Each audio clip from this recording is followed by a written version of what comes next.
Welcome to the Globe Economy podcast. My name is Tuan, the founder of Globes Media, and this podcast is where I sit down with the founders, creators, and the women shaping the future of beauty and culture. We talk presence, identity, story, and the systems behind influence. If you're building a brand, a body of work, or a world of your own, then you're in the right place. Welcome to the Globe Economy. Welcome to the Globe Economy podcast. My name is Tuan, and today I'm with Emma, who's an IFBB Bikini pro and international competitor, as well as a long-time fitness and posing coach. So the chat we'll have today is not just about wins and titles, but also about reclaiming authorship, as well as discipline after the stage, as well as essentially what does it mean to embody that lifestyle after without needing to prove yourself and so on, right? So Emma, great to have you with us. Thank you. It's good to be here. You live a lot of different identities, right? Athlete, coach, mother and so on. How would you define this chapter at the moment? Oh my gosh, I feel like I've had like 5 different chapters in my life so far, and so very, very different from each other that have led me to this point. Yeah. And I think each chapter has defined or given me, it's built my character to lead me to this point now. It's but right now, I guess where I'm at is it's everything's for a reason. Even some of the things that have happened in the past, it's led me to this place, and I feel really at peace with where I am at the moment. And I think we're always kind of ever evolving, ever growing. Yeah. Ever relabeling ourselves if we like to label ourselves. It's just been a really interesting last probably 10 years, I would say. I guess I don't like labels. I don't like to be classed as anything in particular. I think it keeps you very stunted in your growth. So I've always been that way. I don't like being labelled with anything in particular. I love the aspect you mentioned about challenging the age narrative of what it means to live well, like longevity and so on. What does it mean to keep crushing it at the game of life into your 40s, 50s, 60s, 70s, and beyond? And that's so interesting how people don't sit back to think how they're letting labels that externally impose upon them kind of impact their behaviour and how they should live, right? How they should look and how they should express themselves. 100%. I've got so many that I could label myself as. I've got the mum thing. I've got the age thing. There's the women in bodybuilding. All of these things that people label themselves at, and it's just like a safety net. I think that they label themselves that's them done then. It's like I'm 40 now and I've had kids, or I do everything for my kids, and they just label themselves in a safe zone where they stunt their own growth because of that. So I'm really big on shedding all those labels out and saying you can actually do it all. I'm a true believer in that, and I think balance is possible. But I also believe that you've got to do something really, really well. It's an unbalanced life for that period of time, whether that be business, whether it be building a family, whether it be an athlete life with competing. It has to be unbalanced if you're going to do quite extremely well in that. But then you do it, you get out of it, and then you get your balance back again. Right, that's really interesting as you said there about holistically you can have it all, and a lot of people believe that and look to design and to embody that. But when it comes to, as you said, really committing to competition, to really winning, or even committing to a relationship or committing to a trajectory, there's always a cost to it. There's always a sacrifice. What do you find when you kind of zoom back out? What parts do you feel you had to reclaim once you sort of zoom back out? Definitely family balance life, the family life balance, I think. Just small little things that mean a lot to kids, having kids. I've got three children. So, for instance, let's use competing as an example. It's an easy one to choose. The reality is that you're on a strict program, you're on a strict eating program, so when the kids want to go out for ice cream, you're not having ice cream with them. So, think just little things like that, but they're little things, but are big things, because then you throw in the mum guilt with that, and then you start getting pulled every which way. Right. It's really quite difficult to manage. Relationships struggle in comp prep. It's quite common for relationships to break down in it as well, because it's an unbalanced life, and socially you have to let some social arrangements go, or there are ways to do it, but you just have to be very, very conscious of it and very aware that it is still unbalanced. And then you kind of go into rescue mode after and try and fix it all up if you can. But the longer that you do it, like with competing, the longer I've done it, the more balanced it can be, and you realise you can still do all of those things if you plan it. And you should like consciously sort of, when you're in that phase, just really like playing forward at, so then after the fact, right, a lot of things shift. So you've accomplished what a lot of people look at as the finish line, or the peaks and so on, but what does it look like to kind of like shift out of that? Like what does that kind of like? It was a little bit confronting. I was worried it was going to be more confronting than it was. So I think a lot of people attach their identity to their accomplishments. And I really didn't want to be that person that only saw myself as a bodybuilder, and people only knew me as a bodybuilder. And I was a little bit fearful of unofficially retiring, I suppose, moving away from the competing scene, and like, who am I without it? And also being in bodybuilding, the urge to feel like you have to keep competing to be relevant. But I found that that's not the case at all. I'm very lucky in that I got into bodybuilding post-children. For me, it worked better for me that way. I set my life up, I have my children, and they ground me and they bring me back, so that my identity isn't attached to the outcome of bodybuilding or the physique of bodybuilding. But it still was there a little bit. Like I ended up going overseas, trying to see what I discovered about myself without being attached to competing.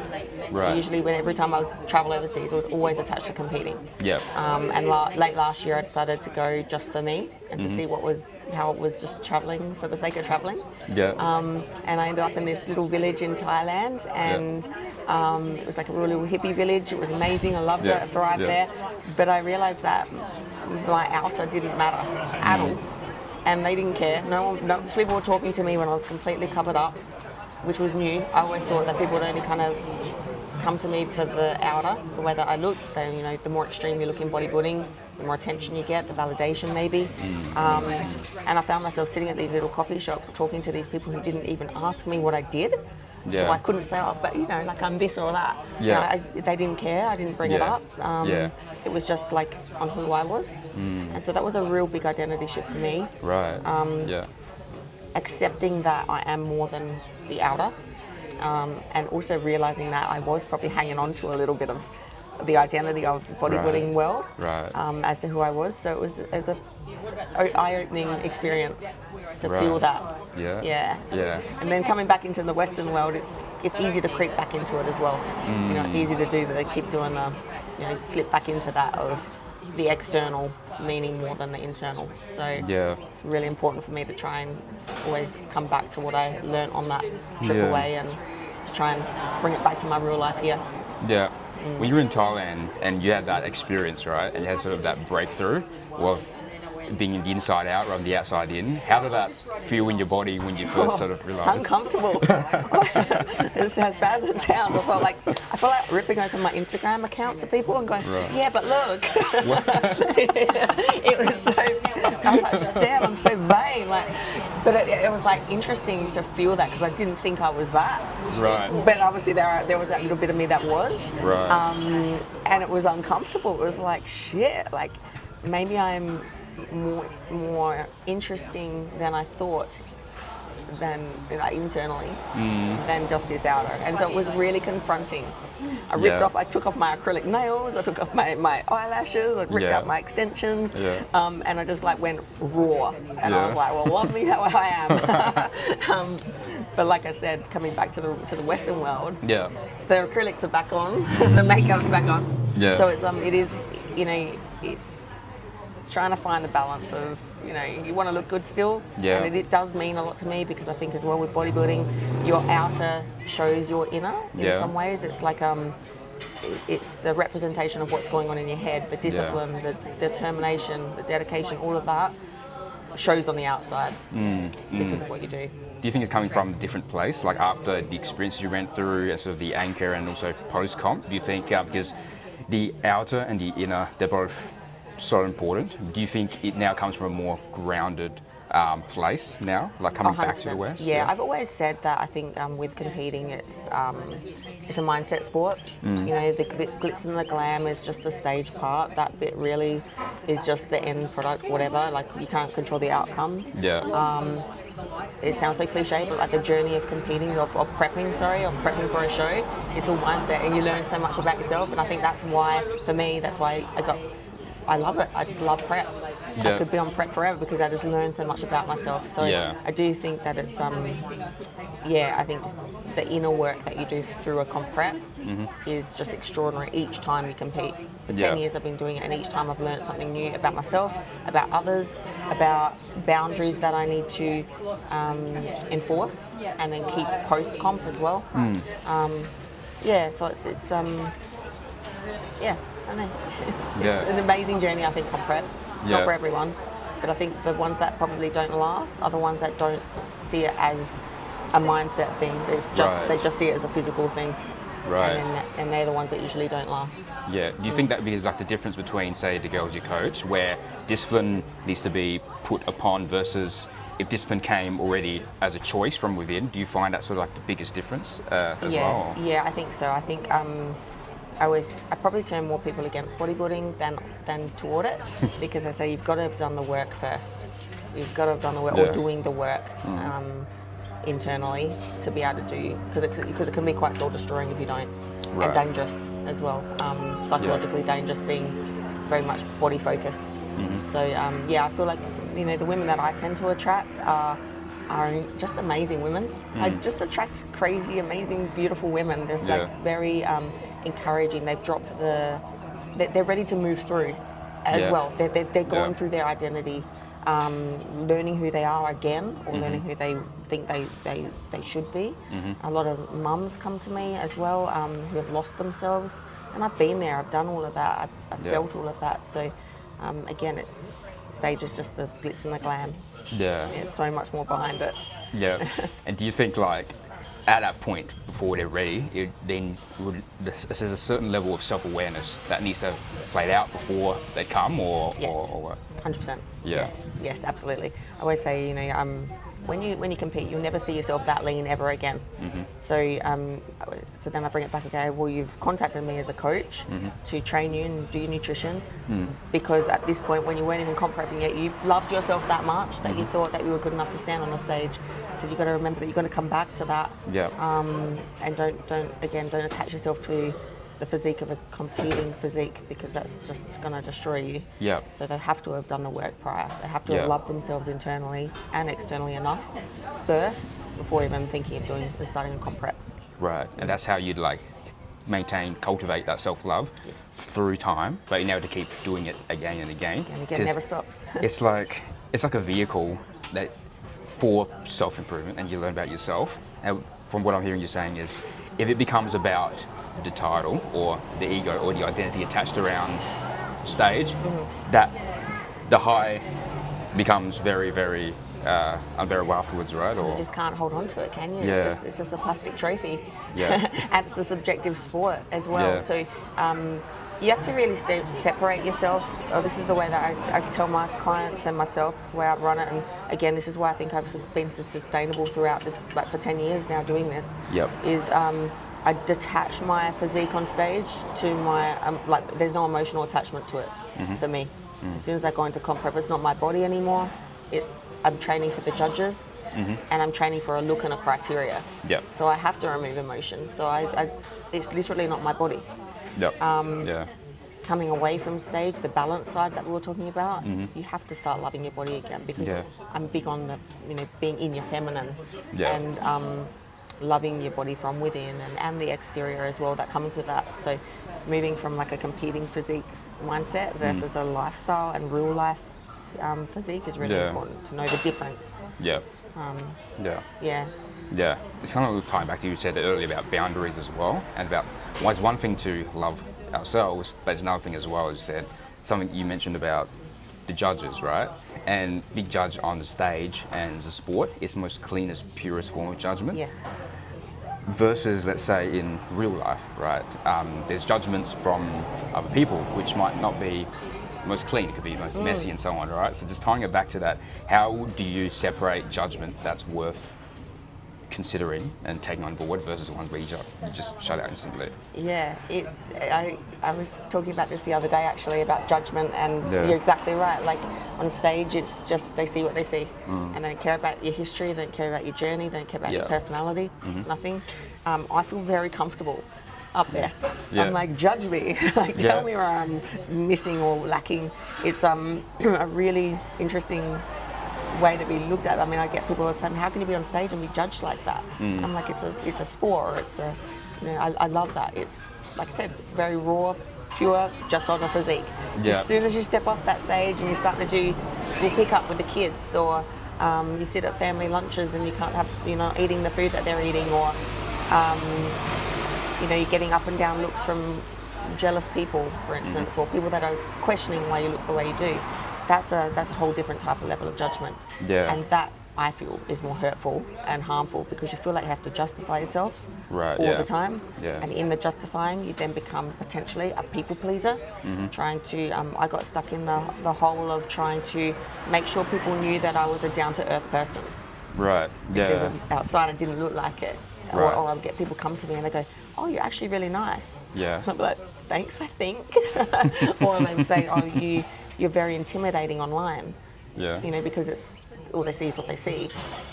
So I go into that hole of trying to like overcompensate a little bit of I'm still nice, I'm still likable, I'm still down to earth, that kind of thing. So I've learned to try and let that go, and also understanding that it's yin and yang, and 50% of people will hate you, 50% will like you, and the people that like you are your people, and the other people you can't change their mind anyway. So it's really letting go of trying to control people's opinions or ideas of you, because they probably made their mind up anyway. So you can't really change it, so just letting go. I just have to let you just learn to let go, and what will be will be. And just creating that kind of like that discernment, that separation, you said, is like on the stage.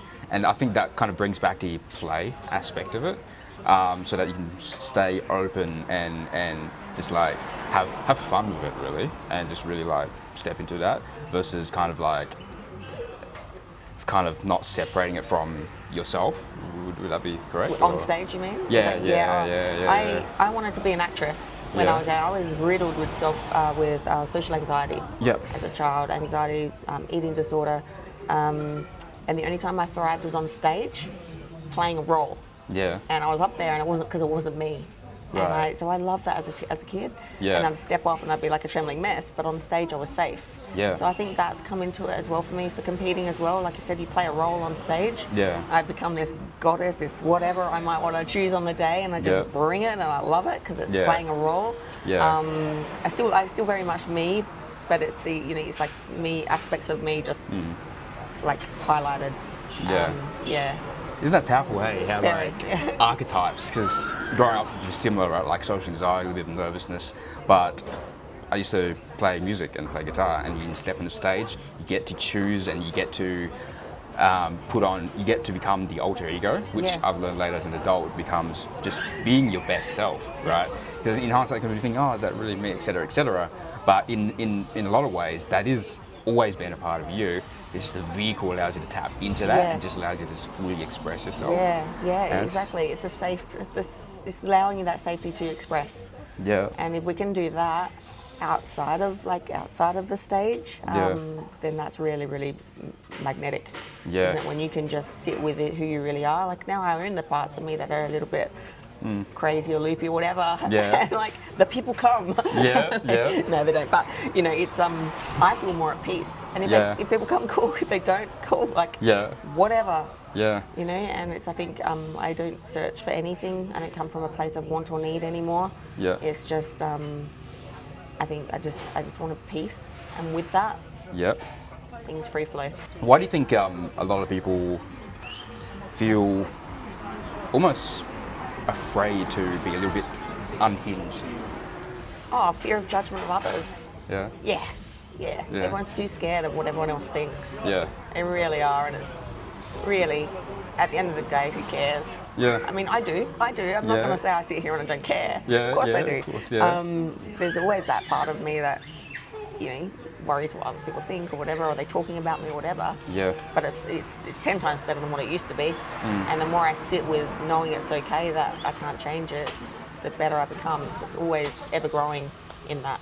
And it's changing my someone amazing once said to me, Emma, you're so good at telling yourself stories that are so damaging or negative, or you're so worried about what people think. Imagine if you're that good at telling yourself, because I can visualize like low tomorrow. I'm a really good visualizer and manifester. And if I can do that with something negative, just switch it into another pathway, to something positive or something less harmful, and like magic can happen. Yeah. So I'm doing that, and it's consistent. There'll be times when I'm like going, oh God, I'm drifting off this way, and I'm thinking, oh God, what if they think this or that? And I'm like, no, let's switch it. Then maybe they're thinking this. Yeah. Because I can't control what they're thinking, and it's all just in my head. Yeah. Stories I'm creating. Yeah. So if I can just not get stuck in the what ifs. Yeah. Yeah. And so what you said about magnetic as well, it's like the one thing we can't control is how people think of us. Some people love us, some people hate us, right? The one thing we can control is how they call it unhinged, but it's just really being you. It's just like bringing out the real parts of you, right? And just being silly or goofy or real or raw. That's the part you can control, and that's the part which makes you magnetic, right? And it's like, I think to those who resonate, it gives people permission to feel like they can do it as well, right? Yes. And when there's that story where if you kind of almost shrink yourself and tell yourself like a story, right? Because we're very good at it, right? Because that's like a gift, but also like a double-edged sword. Where when you tell yourself the story and it actually doesn't help you, it also doesn't serve like people you want to lead or inspire, whether it's children or family or clients and so on, right? Yeah. So it's kind of like reminding it where it's like you're not just you.